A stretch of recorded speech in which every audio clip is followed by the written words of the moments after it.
Hi students.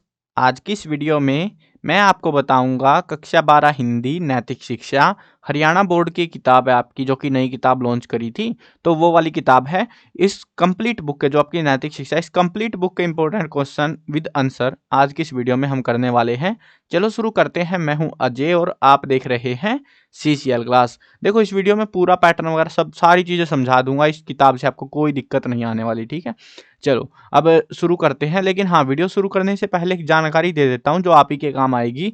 मैं जो भी क्वेश्चंस बनाऊंगा, क्योंकि अब की बार जो 2023 के लिए जो इंपॉर्टेंट क्वेश्चन या क्वेश्चन विद आंसर जो भी बनाऊंगा मैं आपके लिए, तो वो सारी जो वीडियोस है वो एक प्लेलिस्ट मैंने बना रखी है 2023 के नाम से। तो वो प्लेलिस्ट के अंदर सारी वीडियोस आपको मिल जाएंगी जो इस बार इंपॉर्टेंट क्वेश्चन के रिगार्डिंग बनाऊंगा। जितने भी पार्ट्स रहेंगे, अलग अलग ऑब्जेक्टिव सब्जेक्टिव जितने भी क्वेश्चन बनेंगे, सभी सब्जेक्ट के, मतलब हिंदी मीडियम हो इंग्लिश मीडियम हो, सारी वीडियो इसी एक प्लेलिस्ट में मिलेगी। तो डिस्क्रिप्शन में लिंक है, चेकआउट कर लेना। और साथ में जो है वेबसाइट पे विजिट कर लेना, cclchapter.com, गूगल पे सर्च कर सकते हो।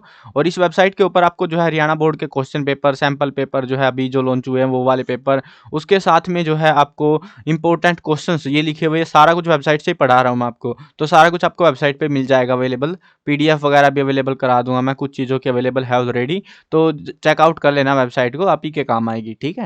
चलो अब शुरू करते हैं इस चैप्टर को नहीं, मतलब इस कंप्लीट बुक के एनालिसिस को। कैसे क्या सीन है, कैसे याद करने हैं, क्या क्या क्वेश्चन आ सकते हैं।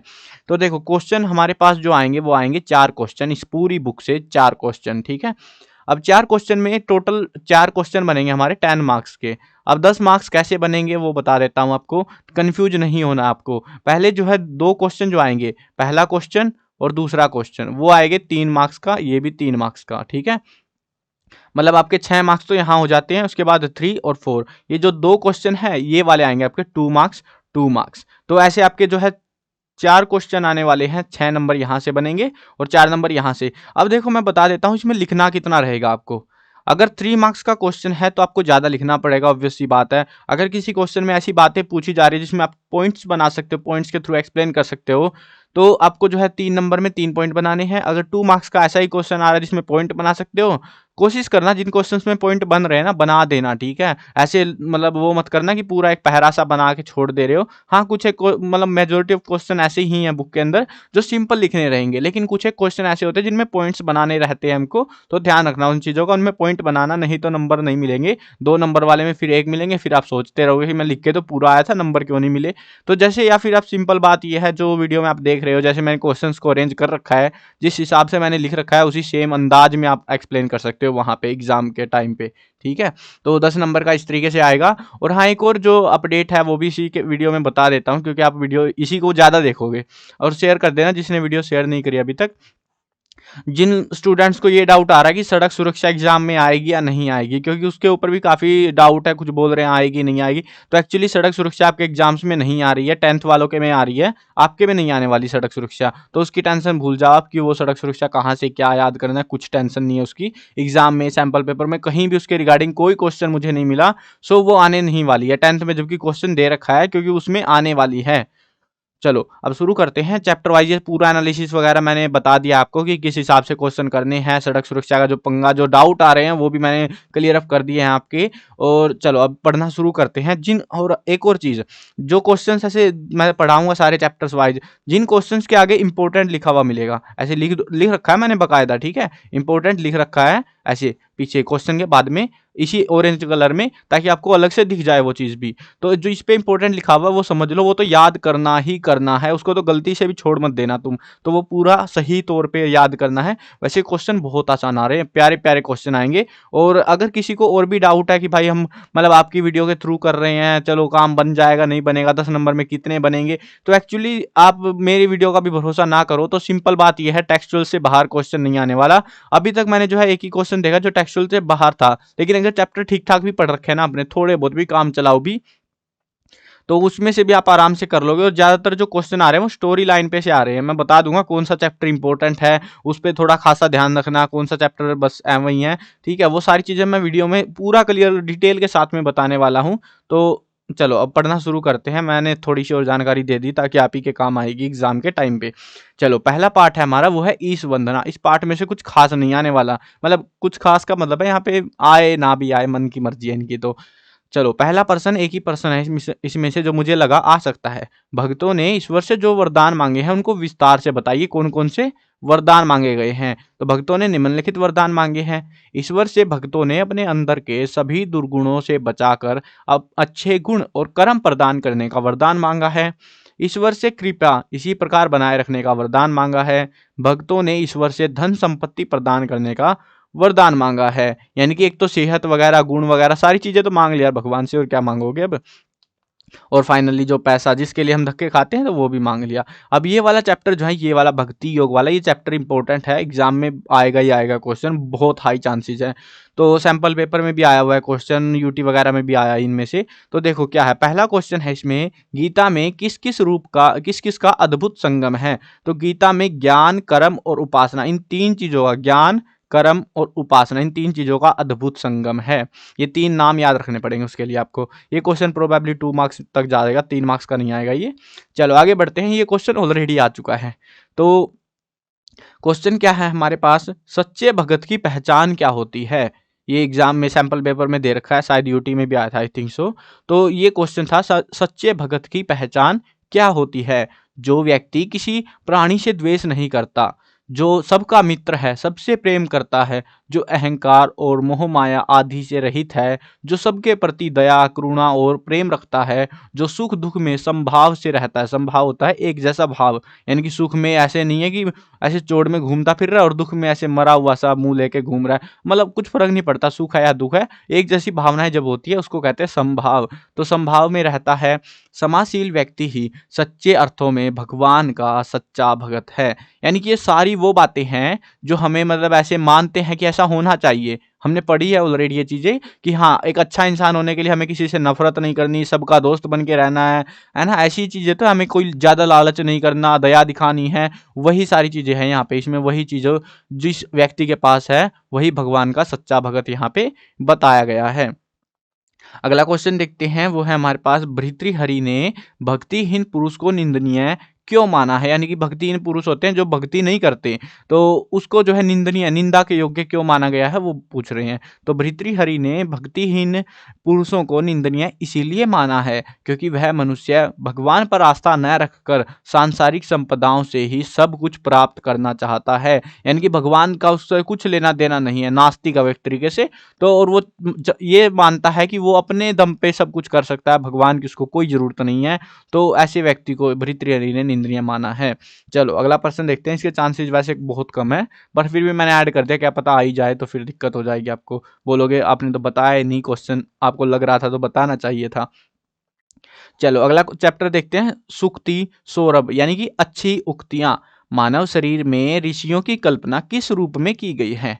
देखो ये मतलब थोड़ा सा कॉम्प्लेक्स है, समझना पड़ेगा आपको। मानव शरीर में 7 ऋषि विद्यमान है। 7 मतलब ऐसे शुभ नंबर माना जाता है ना 7, तो वैसे ही 7 ऋषि हमारे शरीर में विद्यमान हैं। यानी कि हमारा शरीर एक यज्ञशाला है, यह ऋषियों का आश्रम है। हम हमारी आंख से अच्छा देखे, कानों से अच्छा सुने, नाक से ओम, नासिका से ओम का जाप करे, मुख से अभद्र वचन ना बोले, मन में शिव संकल्प करे, बुद्धि से दृढ़ निश्चय करे, इस प्रकार हम इसे ऋषियों का आश्रम बनाए। तो ऐसी कल्पना की गई है, ठीक है।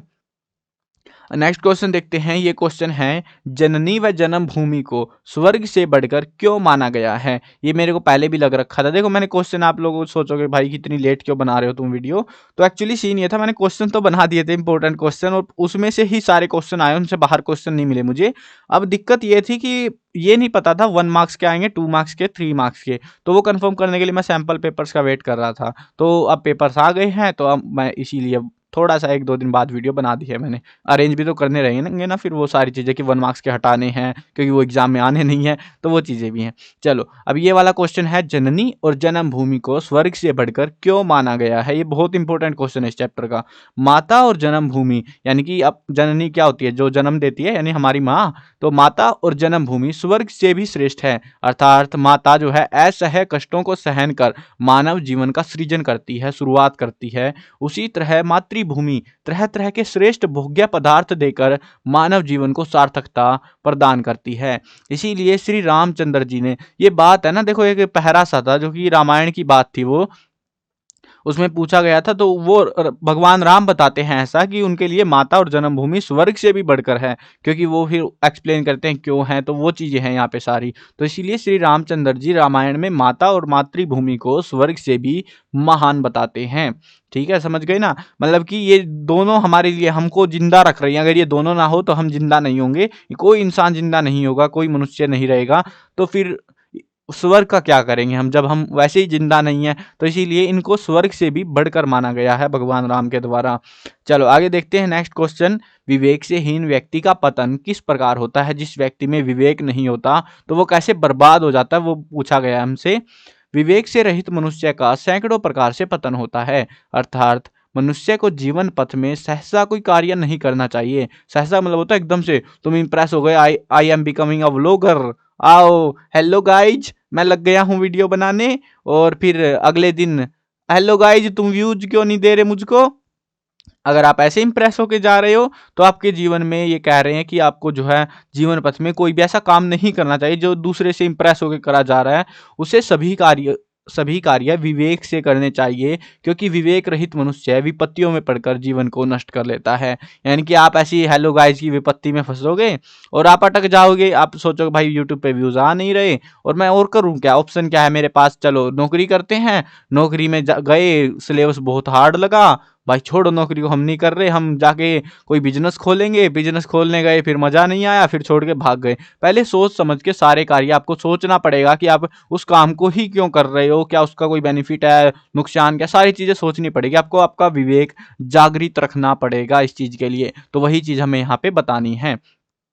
तो बिना विवेक के कोई भी काम हमें नहीं करना चाहिए। अगर बिना सोचे समझे हम काम करते हैं तो हमारा पतन निश्चित होता है। तो वही चीज़ है, ये देखो ये नैतिक शिक्षा ऐसा नहीं है कि नंबर लाने के लिए दे रखी है आपको, ये समझने के लिए है। और इसीलिए मैंने इस क्वेश्चन को एक्सप्लेन करा है ताकि आपका जो आने वाला समय है उसमें आप सोच समझ के डिसीजन ले पाओ। अभी एग्जाम हो जाएंगे, उसके बाद आपको क्या करना है वो सारे डिसीजन आपको ले लेने चाहिए, सोचना शुरू कर देना चाहिए एग्जाम के बाद से ही, है ना। अभी तो मत करने लग जाना, कहीं उसमें अटक गए तो फिर बाद में पता लगा पेपर में ही फेल हो गए, तो वो गड़बड़ मत करने लग जाना।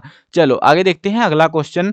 हवलदार अब्दुल हमीद, ये वाला पार्ट है हमारा, पार्ट नंबर 4। तो अब्दुल हमीद की शहादत ने क्या सिद्ध कर दिया? तो ये क्वेश्चन आया था सैंपल पेपर में, और इसमें जो है ये टेक्सचुअल क्वेश्चंस में नहीं है, थोड़ी सी अजीब लगेगी आपको। ये वाला क्वेश्चन टेक्सचुअल्स में नहीं था, ये चैप्टर के अंदर से था, बट चैप्टर ठीक ठाक पढ़ा होगा ना तो आपको समझ आ जाएगा। ये अकेला क्वेश्चन था जो टेक्सचुअल से बाहर था, तो और एग्जाम में पूछ लिया था। तो ये वाला मैंने यहाँ पे ऐड ऑन करा है, बता रहा हूँ मैं साथ के साथ, ताकि आपको समझ आए कि हाँ भाई टेक्सचुअल से बाहर क्या आ रहा है, टेक्सचुअल्स में से कितना आ रहा है। तो देखो, अब्दुल हमीद की शहादत ने यह सिद्ध कर दिया कि देश के लिए शहीद होने वाला ना कोई हिंदू है, ना मुसलमान, ना सिख और ना ईसाई। वह इन सब से ऊपर उठकर एक सच्चा भारतीय है, जो भारतीय सीमाओं की रक्षा करते हुए हंसते हंसते अपने प्राणों की आहुति दे देता है। अब ये देखो, एक्चुअली बात ये है, अगर तुमने अब्दुल हमीद की कहानी पढ़ी होगी, वीडियो नहीं देखी तो भाई वीडियो देख लेना। जिस चैप्टर की आपको डाउट है कि नहीं समझ आ रहा तो वीडियो देख लेना चैप्टर की। मैंने सारी कंप्लीट बुक की वीडियो बना के अपलोड कर रखी है, क्वेश्चन आंसर भी करा रखे, सारा कुछ करा रखा आपको। तो ये इंपॉर्टेंट क्वेश्चन की वीडियो बची हुई थी, वो भी मैंने प्रोवाइड करा दिया आपको। अब यहाँ पे देखो, ये अब्दुल हमीद की जिसने कहानी पढ़ी होगी उसको सीधा सीधा समझ आ गया होगा कि एक देशभक्ति वाली कहानी है। तो अगर आप अपने पास से भी बना के लिखोगे ना कि शहादत का मतलब है उनका जो जो भी हुआ था उनके बाद उनका साथ में, तो उससे उन्होंने क्या साबित कर दिया था? तो उन्होंने वही साबित करा था जो हर देशभक्त करता था अपने लिए उस टाइम पे। तो देश के लिए शहीद होना वाला कोई धर्म वगैरह का उन्होंने भेदभाव मिटाने की कोशिश करी थी शहादत के साथ में भी। तो वही चीज आप अपने पास से बना के लिख सकते हो, बट ये स्टैंडर्ड आंसर है आपका, ठीक है। ये बुक में दे रखा जो वो है आपका। चलो अगला चैप्टर बोल रहा हूँ, अगला क्वेश्चन देखते हैं। कसूर क्षेत्र में हुए युद्ध का वर्णन संक्षेप में कीजिए, कि कसूर क्षेत्र जो था वहां पे युद्ध कैसे हुआ, क्या हुआ। तो कसूर क्षेत्र में पाकिस्तान के साथ हुए इस युद्ध में भारत के सैनिकों ने शत्रु के टैंकों से किए गए भारी आक्रमण को विफल ही नहीं किया, बल्कि अपने पक्ष में भी कर लिया। भारतीय सैनिकों ने शत्रु के 15 पैटर्न टैंकों पर कब्जा कर लिया और उससे भी ज्यादा टैंकों को तो नष्ट कर डाला, और कसूर क्षेत्र की इस भूमि को पैटर्न टैंकों की कब्रगाह बना डाला, कब्रिस्तान खोद डाला वहीं पे। भारतीय सेना के इस अद्भुत साहस के कारण पाकिस्तान यह युद्ध हार गया। तो आपने पूरी मतलब कहानी पढ़ी होगी ना, काफी इंटरेस्टिंग और आसान सी कहानी थी, कोई कॉम्प्लेक्स कहानी भी नहीं थी।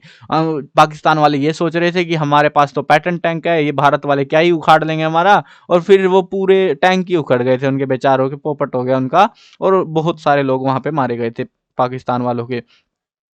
तो ये पूरी कहानी थी, इन शॉर्ट समरी मैंने थोड़ी सी एक्सप्लेन कर दी है। चलो अगला चैप्टर देखते हैं, पाठ नंबर 5, अष्टादश श्लोकी गीता। ठीक है, ये गीता के कुछ श्लोक वगैरह हैं। देखो, अर्जुन ने युद्ध के विषय में श्री कृष्ण से क्या कहा। अब देखो, जिसने महाभारत देख रखी है उसको तो वैसे भी पता होगा वो क्या कर रहा था। वो मना कर रहा था कि मैं युद्ध नहीं लड़ना चाहता, इसका मेरे को क्या फायदा। वही चीज आपको यहाँ पे बतानी है। अर्जुन ने युद्ध के विषय में श्री कृष्ण से कहा, हे केशव, मैं लक्षण भी विपरीत ही देख रहा हूँ और युद्ध में अपने लोगों को मारकर कल्याण भी नहीं देखता। तो ये कहा था उसने, और उसके बाद भगवान श्री कृष्ण हो गए चालू कि चलो उपदेश देता हूँ तुमको, और दे उपदेश पे उपदेश। इतने उपदेश सुना दिए, अर्जुन बोला मैं युद्ध ही कर लूंगा, भाई रहने दे बस, माफ करना।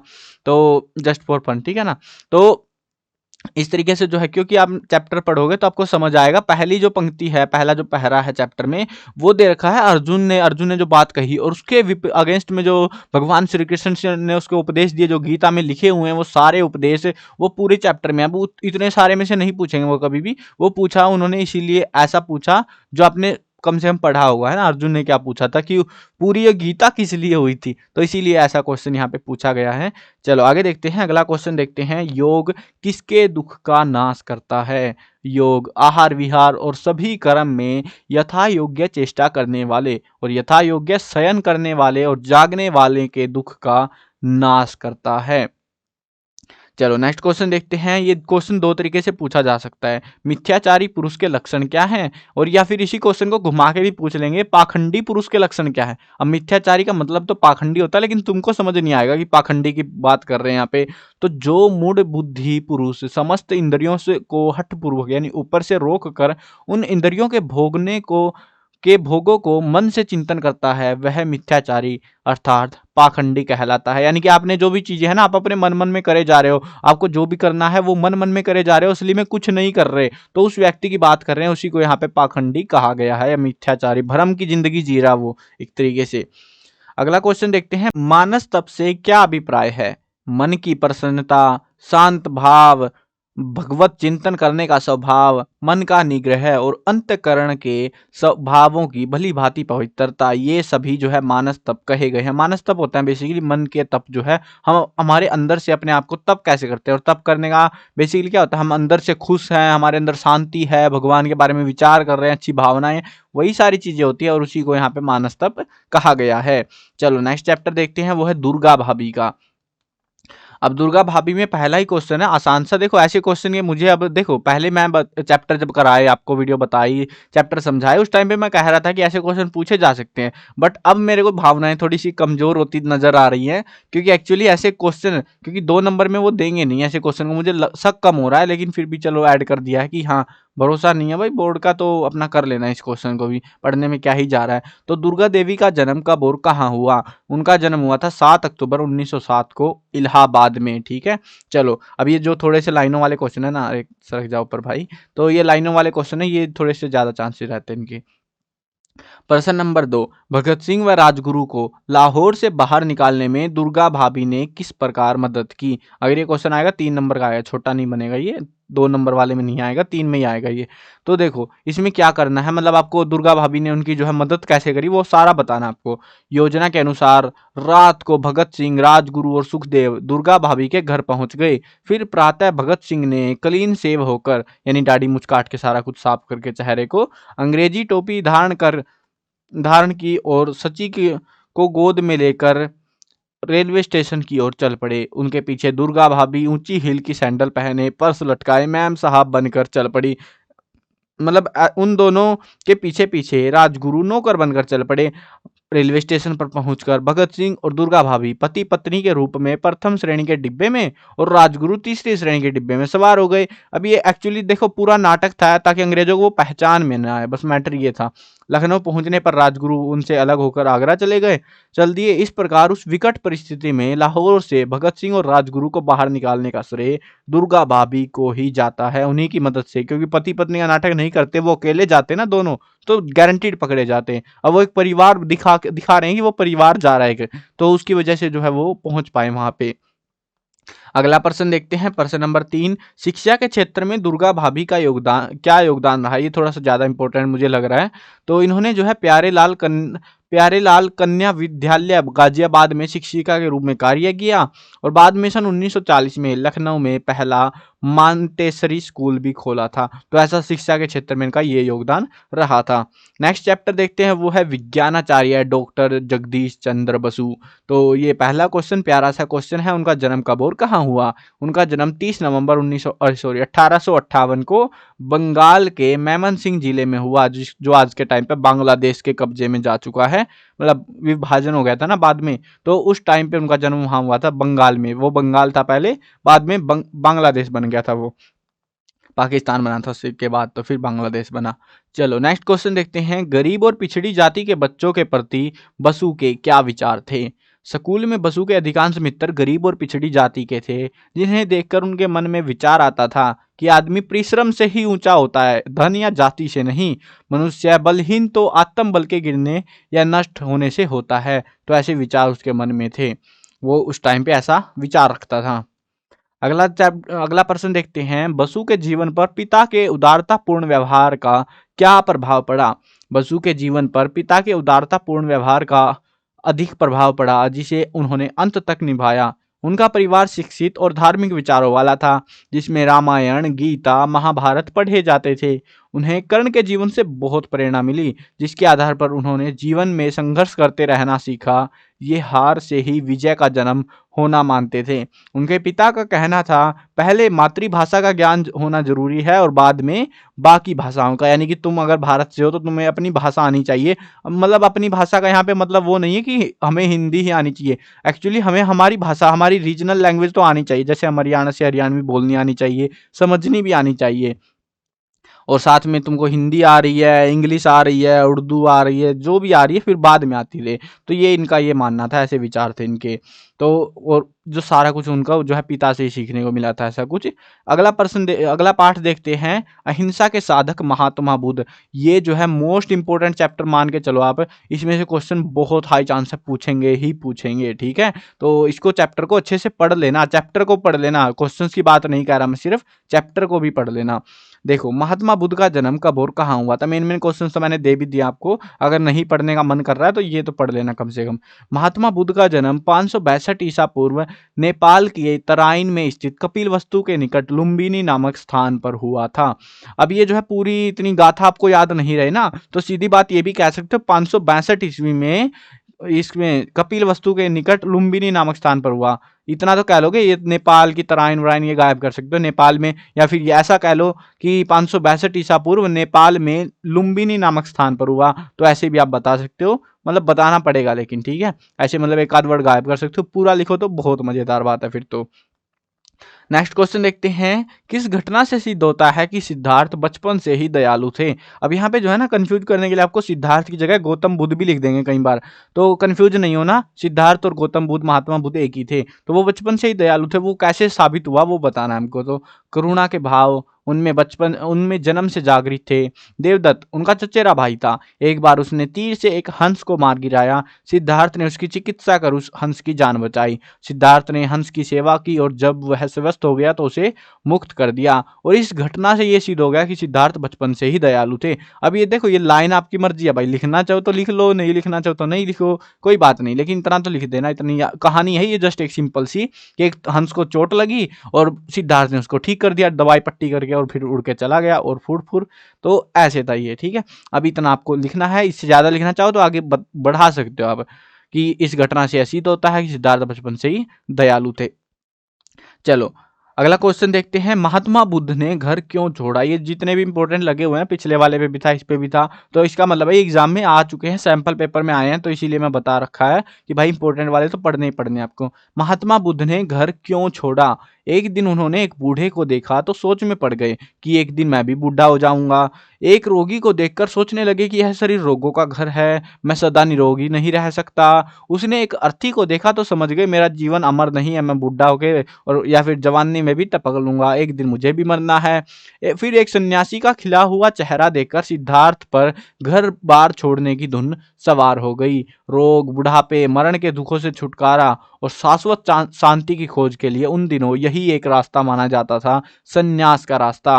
और शाश्वत सुख की खोज में एक रात वे अपनी पत्नी और बेटे को सोया हुआ छोड़कर महल से निकल गए। तो इसीलिए महात्मा बुद्ध ने घर छोड़ा। ये 4 चीजें उसने देखी थी महल से बाहर जाते टाइम, मतलब बाहर जाने के बाद में। तो इन चीजों से वो इतने प्रभावित हुए कि उनको लगा कि भैया सन्यासी की जिंदगी बढ़िया, बाकी जिंदगी तो बेकार है। तो इसीलिए उन्होंने घर छोड़ दिया था। सीधी बात तो ये है।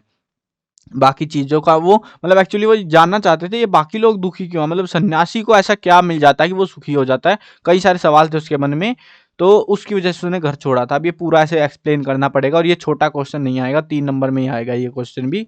तो इतना सा कुछ लिखना रहेगा, इसको शॉर्ट नहीं कर सकते। कुछ स्टूडेंट बोलते हैं कि भाई आप ज़्यादा बड़ा लिख दिया आपने तो उत्तर, अब छोटा करो इसको। देखो कुछ आंसर्स एक्चुअली नॉर्मली ही छोटे होते हैं, उनको बड़ा नहीं कर सकते हम। और ऐसे ही कुछ क्वेश्चंस के आंसर बड़े होते हैं, उनको हम छोटा नहीं कर सकते। तो ये वैसा ही आंसर है, इनको हम छोटा नहीं कर सकते, ज़्यादा काट पीट नहीं कर सकते। 4 दृश्य हैं, चारों को एक्सप्लेन करना ही पड़ेगा आपको थोड़ा बहुत, तो कि ये 4 दृश्य उसने देखे और उसके बाद वो घर बार छोड़ने की उसको धुन सवार हुई और फिर वो छोड़ के कल्टी हो लिया घर को। चलो आगे बढ़ते हैं अगले प्रश्न पे। जहां सिद्धार्थ को सत्य का ज्ञान हुआ वह स्थान कहाँ है और किस रूप में प्रसिद्ध है। 2 क्वेश्चन है यहाँ पे, 1 मार्क्स के दोनों क्वेश्चन, मतलब 2 नंबर का ऐसे बनेगा, ये ज्यादा बड़ा नहीं आएगा, 2 मार्क्स मैक्सिमम। यहाँ पे हमसे 2 चीजें पूछी है। एक तो जहां पर सच्चाई का उसको पता लगा, वो जो ज्ञान मिला वो कहाँ पर है मिला उसको, और वो आज किस नाम से जाना जाता है। तो जहां सिद्धार्थ को सत्य का ज्ञान हुआ वह जगह आज बोध गया बिहार के नाम से प्रसिद्ध है। जिस पीपल के पेड़ के नीचे उसे सत्य का बोध हुआ था वह बोधि वृक्ष के नाम से आज से प्रसिद्ध आज भी बोध गया में स्थित है। बोध गया नाम की एक जगह है आज, तो उस जगह पर ये बोधि वृक्ष के नाम से आप जाके ढूंढ सकते हो, आज के टाइम पे भी आपको वो पेड़ मिल जाएगा। चलो अगला प्रश्न देखते हैं। महात्मा बुद्ध ने अंतिम समय में अपने शिष्यों को क्या उपदेश दिया। जब उनका अंतिम समय निकट आया तो उनके शिष्य रोने लग गए, बिलखने लग गए भाई कि हमारे गुरुदेव मरने वाले हैं। तब बुद्ध ने अपने प्यारे शिष्य आनंद को अपने पास बुलाकर उपदेश दिया, आनंद मत रो और निराश न हो, जो जन्मा है उसका अंत बेवश्य होगा। यह मत सोचो कि मेरे बाद तुम्हारा कोई गुरु नहीं होगा, मैंने जो उपदेश दिए हैं वे ही तुम्हारे गुरु होंगे। और उसके बाद वो चल दिए भाई दुनिया से। ठीक है, तो चलो आगे बढ़ते हैं। नेक्स्ट चैप्टर है हमारा, वो है मदन लाल ढींगरा, जोश भरी कहानी है ये। तो देखो पहला क्वेश्चन है इसमें से, मदन लाल ढींगरा का जन्म कब और कहाँ हुआ था। तो 1887 में अमृतसर में। देखो मैंने आपको पहले भी बता दिया है कि ये जो कब और कहाँ ये जन्म वाला था ना, पहले मैं बताता था कि मोस्ट इंपोर्टेंट है, अब मैं नहीं कह सकता। इनके चांसेज हैं आ भी जाए, बहुत मतलब दुर्लभ से चांसेज है, लेकिन अगर डेट्स याद करने में दिक्कत आती है तो स्किप भी कर सकते हो, आपकी इच्छा है वो। चलो आगे बढ़ते हैं अगले क्वेश्चन पे। मदन लाल के पिता ने उनका नाम कॉलेज से क्यों कटवा दिया। तो कॉलेज की पढ़ाई के दौरान मदन लाल ढींगरा का ध्यान भारत में अंग्रेजी शासकों की क्रूरता की ओर चला गया। कॉलेज में गए उन्हें कुछ ही महीने बीते थे कि पिता के कानों में शिकायतें आने लगी कि मदन लाल बिगड़ चुका है, अंग्रेजों से घृणा करता है, और मतलब बिगड़ना वही था उस टाइम पे तो, और भारत में ब्रिटिश हुकूमत के विरुद्ध सिर उठाने वाले क्रांतिकारियों में रुचि ले रहा है। इसीलिए मदन लाल के पिता ने मदन लाल का नाम कॉलेज से कटवा दिया कि अपने लाडले को हम बिगड़ने नहीं देंगे ऐसे। तो ये क्वेश्चन मुझे ज़्यादा इंपॉर्टेंट सा लग रहा है, तो ध्यान रखना इस चीज़ का। इस चैप्टर में से अगर आएंगे तो ऐसे क्वेश्चन आ सकते हैं, ऐसे वाले थोड़े से को मतलब सिंपल से ऐसे लॉजिकल से क्वेश्चन पूछेंगे। और ये 2 नंबर होना चाहिए था, थोड़ा मतलब बीच में से प्रश्न उड़ाया था ना, मैं बता रहा था 1 मार्क्स के भी ऐड कर दिए थे, फिर इनको रीअरेंज करना पड़ा मुझे, तो इसमें शायद छूट गया नंबरिंग करना। चलो कोई ना। लंदन के इंडिया हाउस में मदन लाल ढींगरा की मुलाकात किन किन भारतीयों से हुई, उन व्यक्तियों के नाम बता दो जिन जिन से वो मिला। ठीक है, तो इनमें बहुत सारे व्यक्तियों से वो मिला, ये नाम आपको याद रखने पड़ेंगे। Shyam ji Krishna Varma, Veer Savarkar, Mahadev Bapat, Varendra Nath Chattopadhyay, Harnam Singh Armoda, V B S Nair, Govind Amin और गुंडरू आदि क्रांतिकारियों से हुई। अब इतने सारों के नाम मेरे को पता है, तुमको याद नहीं रहने वाले, तुमको क्या मुझे याद नहीं रहेंगे। तो इनमें से 3 नाम तो आप एटलीस्ट याद कर लेना। ठीक है, ज्यादा नहीं करो तो 3 तो कर ही लेना, और ज्यादा कर पाओ तो ज्यादा भी कर लेना फिर तो। अब नेक्स्ट क्वेश्चन देखते हैं। कौन सी घटना ने मदन लाल के हृदय को झकझोर कर रख दिया। मदन लाल ने किसी अंग्रेज लड़की के साथ नृत्य करने की इच्छा व्यक्त करी जब वो वहीं पे गया हुआ था ना, अंग्रेजिस्तान में ही। तो परंतु मतलब अंग्रेजों के इलाके में, यार अंग्रेजिस्तान कोई जगह नहीं है।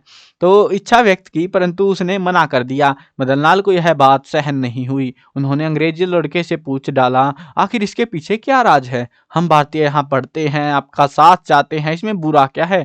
आप भी तो हमारी तरह ही हुआ है। एक अंग्रेज लड़के ने झट से जवाब दिया, नहीं तुम हमारी तरह नहीं हो सकते, तुम गुलाम देश के नागरिक हो और हमारी तरह गोरे भी नहीं हो, इसीलिए तुम हमारे साथ डांस नहीं कर सकते। तुम लोग यहाँ आते ही क्यों हो? क्या तुम्हारे देश में स्कूल नहीं है?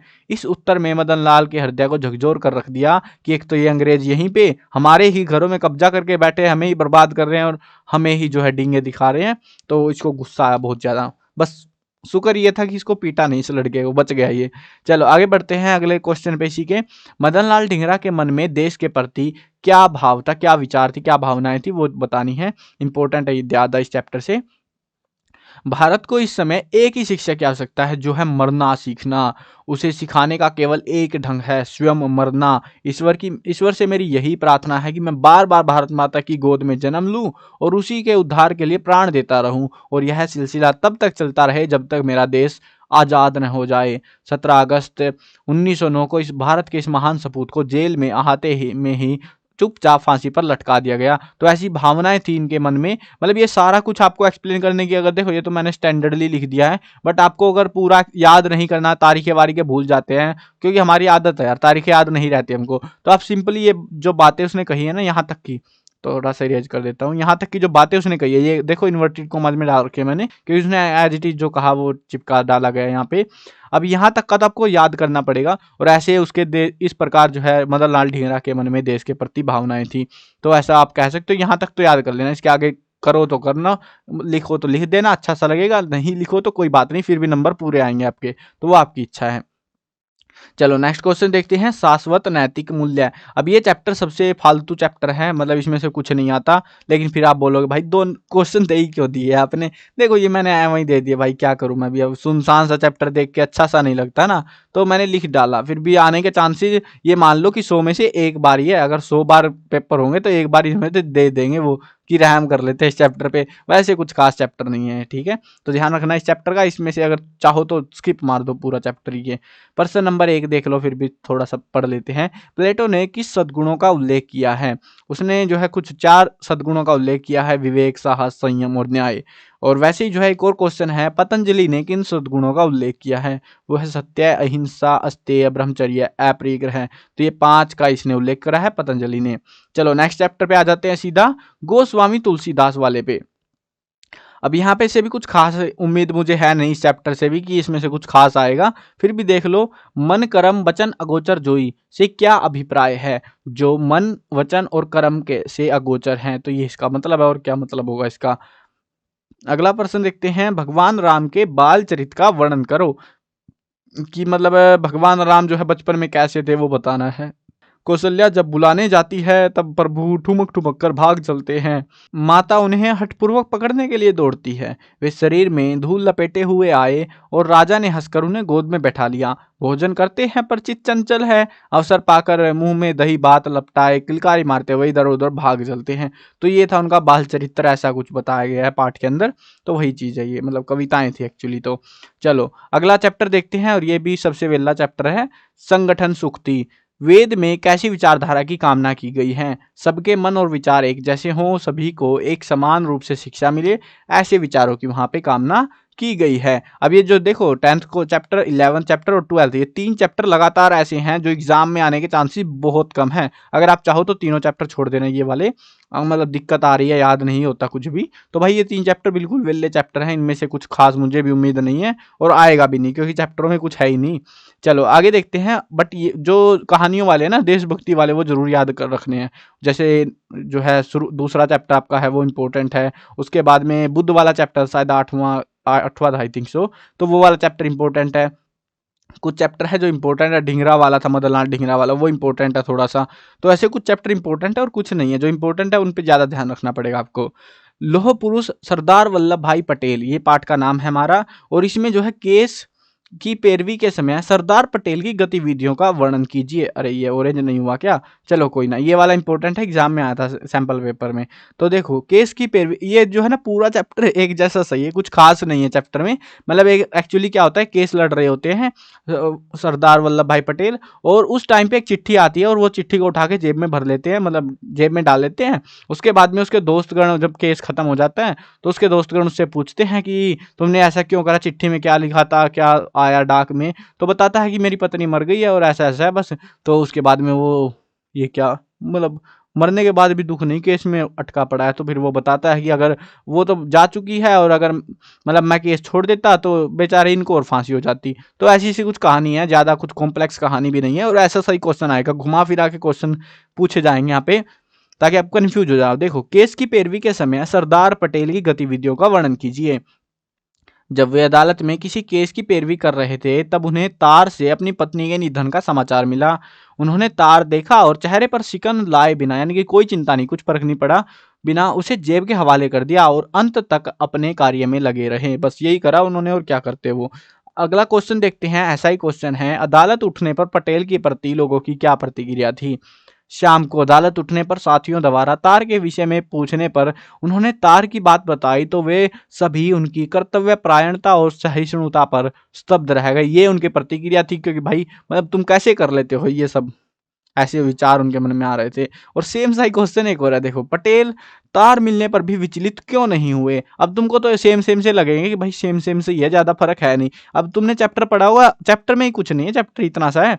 लोह पुरुष का उत्तर था कि मेरी पत्नी तो इस संसार से चली गई, वापिस नहीं आ सकती, परंतु अदालत में केस की पैरवी के दौरान यदि मैं धैर्य खो बैठता तो केस प्रभावित हो सकता था, यहाँ तक कि अभियुक्ति को मृत्युदंड भी हो सकता था। अतः मैंने अपनी सहिष्णुता के साथ कर्तव्य और धर्म की अनुपालना की है। तो ये उन्होंने कहा और इसीलिए ये पटेल तार मिलने पर भी विचलित नहीं हुए।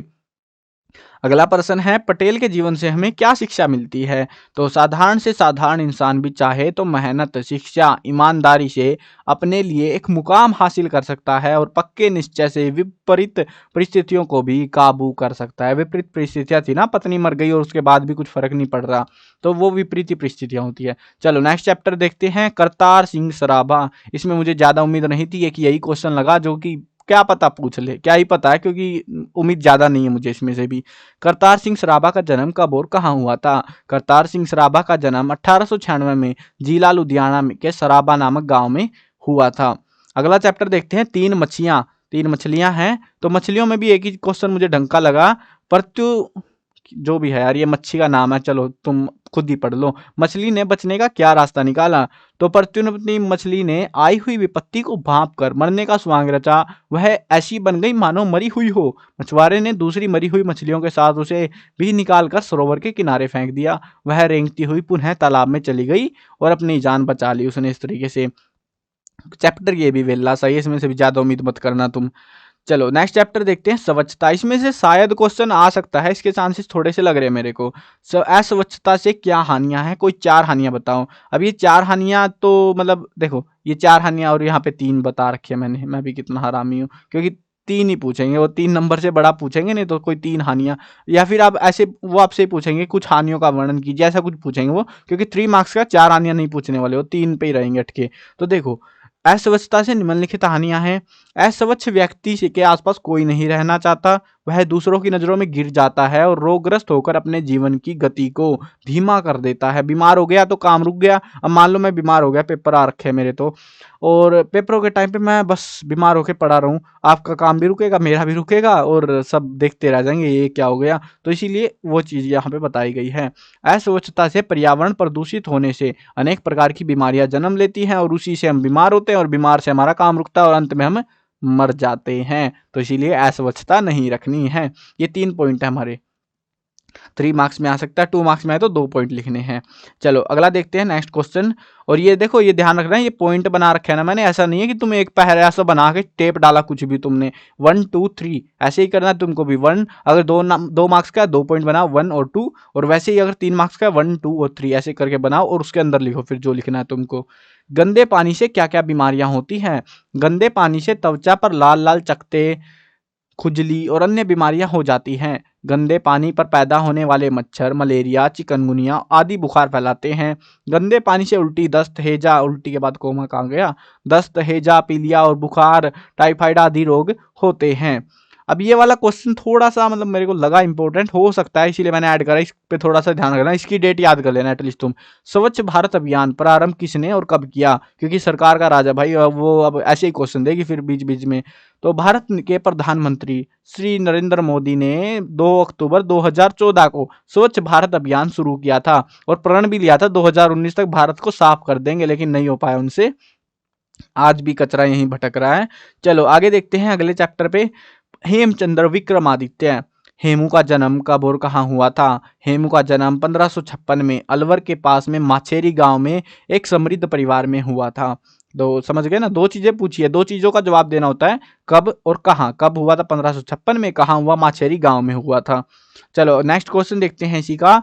हेमू ने आदि शाह के राज्य की सुरक्षा किन किन विरोधियों से की? तो हेमू ने इब्राहिम खां, मोहम्मद खां, ताज करांजी, फकरान नुरानी आदि अनेक अफगान विरोधियों की बगावत को कुचलकर आदिल शाह के राज्य की सुरक्षा की थी। अगला चैप्टर देखते हैं हमारा, वो है जगत की उत्पत्ति, लास्ट चैप्टर है। तो देखते हैं इस चैप्टर से कैसे क्वेश्चन आ सकते हैं। बौद्ध दार्शनिकों के अनुसार जगत की उत्पत्ति किस कारण से हुई है? बौद्ध दार्शनिक जगत उत्पत्ति कारण के रूप में ईश्वर या आत्मा जैसे किसी तत्व की सत्ता स्वीकार नहीं करते। इसके अनुसार जगत रचना अर्थात कारण कार्य नियम के आधार पर रूप, विज्ञान, वेदना, संज्ञा और स्वर नाम इन 5 स्कंदों के मिश्रण से होती है, ऐसा ये मानते हैं ये लोग। अब ऐसा कॉम्प्लेक्स सा आंसर है और ऐसा कॉम्प्लेक्स सा क्वेश्चन कम ही चांसेस होता है, बट इस चैप्टर में से यही था जो मुझे उम्मीद थी कि अगर पूछने बैठे इस चैप्टर से तो वो यही पूछेंगे बस। वैज्ञानिक दृष्टिकोण से जगत की उत्पत्ति किससे मानी गई? देखो ये तो बौद्ध दार्शनिकों का मानना था। वैज्ञानिक क्या मानते हैं? वैसे तो तुम सबको पता होगा, तुम 12th में आ गए हो, तुमने कहानी पढ़ी है कि एक बिग बैंग नाम का एक धमाका हुआ और पूरा यूनिवर्स बना, उससे तुमने पढ़ा होगा वो चीज। तो वैसा सही है यहाँ पे। तो जगत की उत्पत्ति कैसे मानी गई है देखो तुम भी। पृथ्वी की उत्पत्ति पर वैज्ञानिक, अब यहाँ पे पृथ्वी की बात कर रहे हैं, पृथ्वी की उत्पत्ति पर वैज्ञानिक दृष्टिकोण से विचार करते हुए कहा है कि बहुत वर्षों पहले एक बड़ा पुच्छल तारा सूर्य के समीप होकर गुजरा, जिससे दोनों में टक्कर हो गई। इस टक्कर से सूर्य से द्रव्य निकलकर अलग हो गया। कालांतर में यही द्रव्य ठंडा होकर सौरमंडल की रचना का कारण बना। पदार्थ के जो हिस्से बड़े थे उनसे ग्रह बने और जो छोटे थे उनसे उपग्रह बने। अब ये तो इनका तो अलग ही लॉजिक है भाई। मतलब मैं तो सोच रहा बिग बैंग धमाका करवाएंगे, तो इन्होंने तो पोपट काट दिया। ये थ्योरी तो कब की रिजेक्ट हो चुकी है, किताब वालों ने भाई छोड़ा नहीं हमको, फिर भी क्या करें, जो किताब में था टेपना पड़ा। चलो आगे बढ़ते हैं, लास्ट चैप्टर है हमारा। इस चैप्टर से मुझे थोड़ी सी उम्मीदें हैं, ये इंपॉर्टेंट लग रहा है मुझे चैप्टर, ठीक है, ध्यान रखना।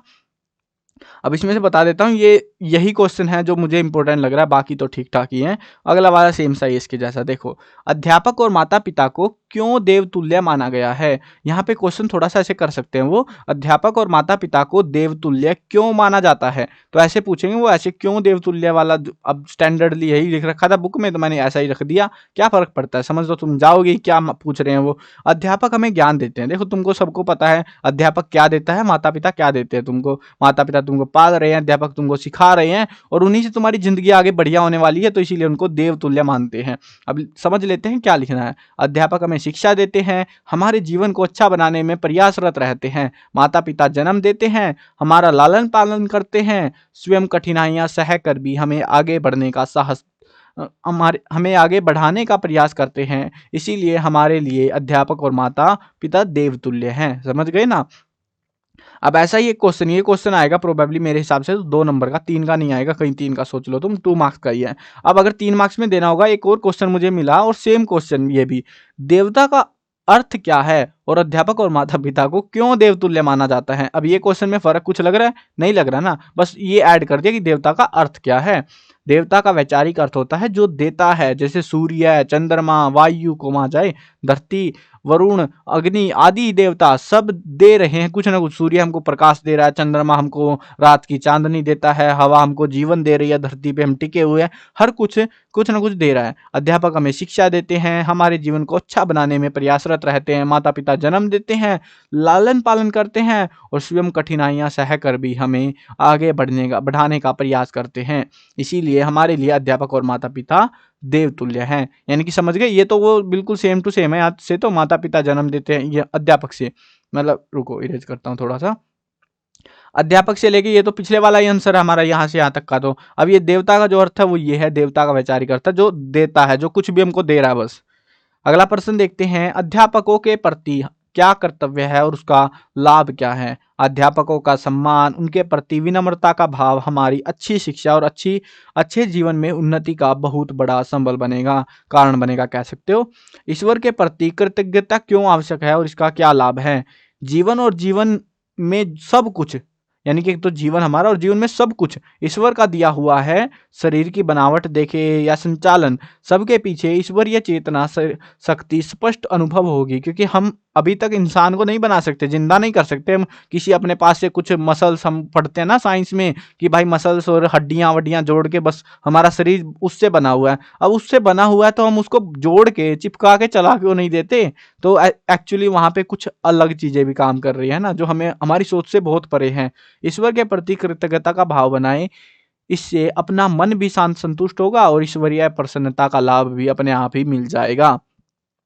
तो ये थे हमारे कुछ क्वेश्चन। अब जो जो क्वेश्चंस थे मेरे को, जो जो इंपॉर्टेंट लगे, सारी चीजें मैंने आपको बता दी हैं। और जो बात करूं मैं, देखो क्विकली रिकैप करा देता हूं आपको इस वीडियो के एंड में, ठीक है। वीडियो पूरी हो चुकी है, जिसको मतलब समझने थे सभी चैप्टर्स के मैंने करा दिए हैं।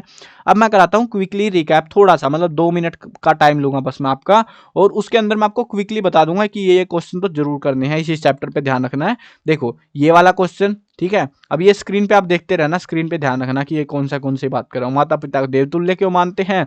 अब यहाँ पे जो है इसमें से जिसमें मुझे मतलब मैं कहूँ तो मतलब हाईएस्ट प्रोबेबिलिटी है उनके एग्जाम में आने की, वो क्वेश्चन बताऊंगा मैं सिर्फ अभी, ठीक है। तो यहाँ पे आगे बढ़ते हैं, ये वाले के थोड़े से चांसेस, ठीक है, ठीक है, ये वाला। अब आगे बढ़ते हैं, और मच्छी मच्छी कहाँ गए? आगे बढ़ो आगे बढ़ो, ये वाला तो करना ही है, और ये वाले के भी चांसेस हैं। चलो आगे बढ़ते हैं, ये तो जरूर करना है, सबको याद होना चाहिए ये तो।